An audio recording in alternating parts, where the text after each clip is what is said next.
This is raining season and we have a very much bad spots that we require good material, good gravel, but fortunate for us, we find a borobits mixed with rocks, dead rocks, okay, broken rocks. So we are using this this material to fix very much critical bad spots.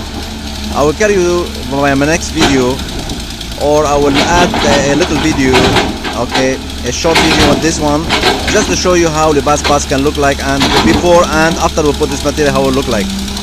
I hope you enjoy this video.